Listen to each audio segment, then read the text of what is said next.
the best thing that you have is time. So make the most out of it. How do you be the person that other founders look up to and be like, okay, I want to do what this man is doing here? I think the way business was taught in school was completely irrelevant, wrong when it came to real life application. Hi, Jigar. How are you? Good. How are you doing? I'm good. I'm good. So, as it turns out that if I had to know what business do you run, all I have to do is like an internet search. Then, if I had to know why do you do it and how do you do it, then I had to just see your personal brand on Instagram. But today, I want to know that how do you be the person that other founders look up to and be like, okay, I want to do what this man is doing here. So, I'm going to dive deep into your journey and ask you questions around it. So, are you okay with that? Sure. Go ahead. All right. So first thing that I really want to know is that what does a perfect work day look like for you? A perfect work day is one where I'm not working at all. Okay. As an entrepreneur, I believe that my mission is to launch businesses, not to be an employee within my business. Hence, I need to have the right people, the right team and talent with the right process in place so that I'm not working. You also mentor a lot of founders that are up and coming. And at what stage do you realize that now this founder is built? Now they can go on and do it on their own. When does that stage or when does that shift or that click happen for you?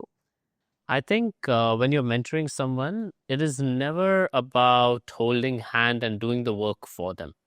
I think from the first moment onwards, once you know that the founder is motivated, has got a good intent, from that point on, it's all about sharing experiences and guidance so that they can take my experience and shape it in the way they want to apply it for their business and go ahead from there. So it's more like you come, spend some time with me, you go away, work on different things, come back, spend some more time, go away, work on other things. Since I am very curious about it, what happens when a founder is getting mentored by you? Like, what is that one focus area that you necessarily think about that, okay, this is one area that I will work on. I'm sure the rest that they can handle on their own. Every founder is different. It's like having a fingerprint, it's different. So it's more about catering to what their gaps are. It's more about catering to them realizing what their strengths are. So many a times when I do the mentoring sessions, it's actually more about therapy. It's more about deep diving into understanding why they are there, why are they working on that business, and what do they want to achieve out of it.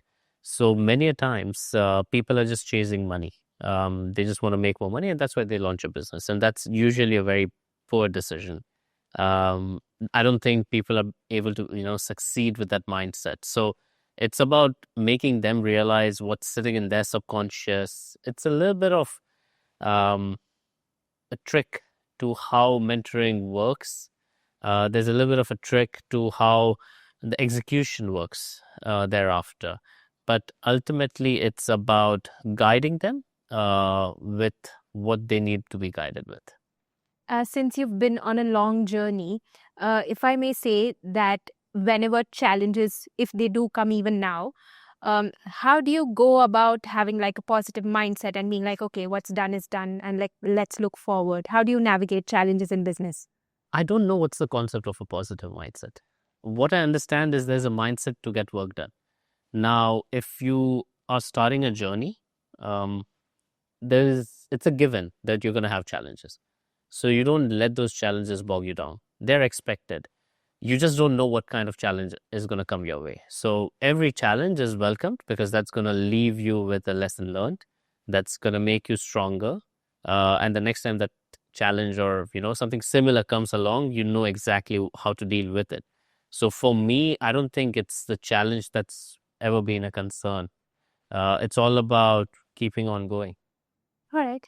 Um, I am asking this specifically for young founders who might just be starting out and probably they might not have this mindset that, okay, let it come, we'll figure a way out, because one obstacle or maybe like 2, 3 times and they're like, okay, now I can't do this anymore.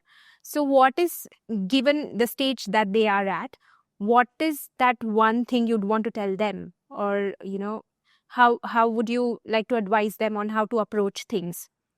See, I don't think it's a bad idea to quit either. I actually believe as young entrepreneurs, the best thing that you have is time. So make the most out of it. Don't waste time trying to make something successful that's not going to work out.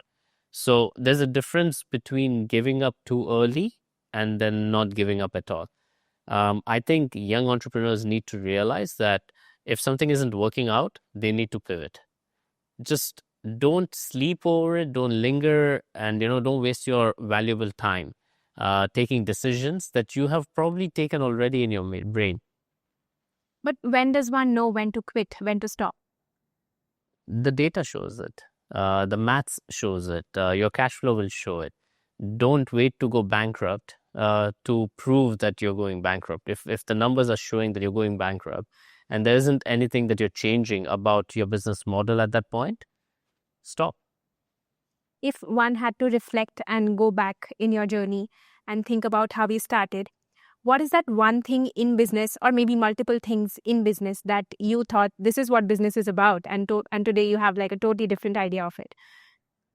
I think every day I set out to do things, I learn a different lesson.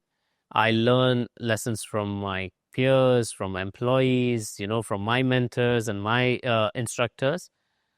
I think the way business was taught in school was completely irrelevant, wrong when it came to real life application. And I think that was sort of not a shock, but something that I wish I wouldn't have wasted my precious time on learning something that's not applicable. Have you ever thought about what would you be doing if you weren't doing what you're doing today?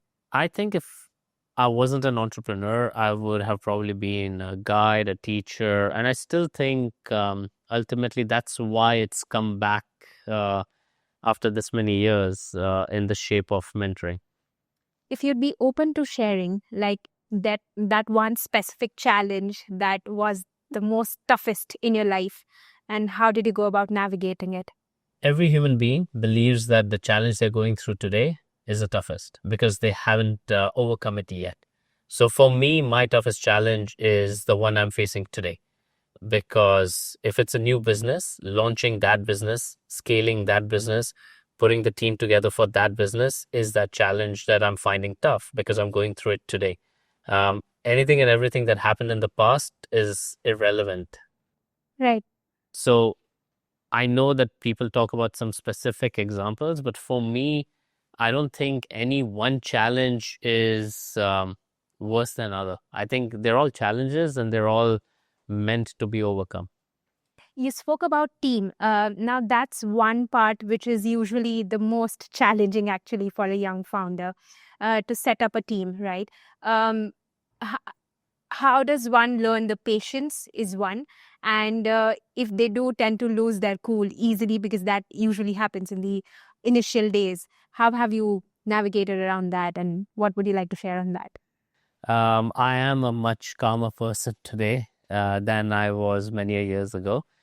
But the trick is you stop getting frustrated and irritated the minute you stop expecting. So the way I function now is when I have to work with a peer, with an employee, with a colleague, I focus on their strengths. And whatever gaps remain, I don't try to extract water out of a rock. I focus on bringing some other talent to fill in that gap. Ultimately, everyone has, strengths in them. So it's all about you being able to identify them and playing to them. Every founder gets asked, what does success mean to you? But I think that's not something that matters to a lot of founders at a certain stage in life. I would like to know what happiness means to you today. Yeah, I mean, you're right. Like, see, success when I was, let's say, in my teens meant having money. When I was in my 20s, it meant, having more money or more businesses and being successful with my own business. In my 30s, it's more about giving back to the community, giving happiness to people. And I think my sense of satisfaction comes by being able to share um, what I have created with the rest of the world, and not just with this generation. I think the true form of success for me comes in the form of happiness by leaving a legacy in the form of enabling entrepreneurship for generations to come. Thank you so much for your time. Is there a piece of advice you'd want to share with the world? I mean, there's a billion things that we could tell, people out there, but I would like to say to everyone out there, you will not know what you have in you if you don't attempt. So give it a shot, try, and it's okay to fail. But what's important is that you get back up and try again. Thank you. Thank you. I think this specific question around mentoring and also the team bit, I think it's going to help a lot of founders. So, Listen, I mean, I think, as humanity, we are all here as a collective society to, push each other forward. And that's a part. thank you so much for your time. Thank you.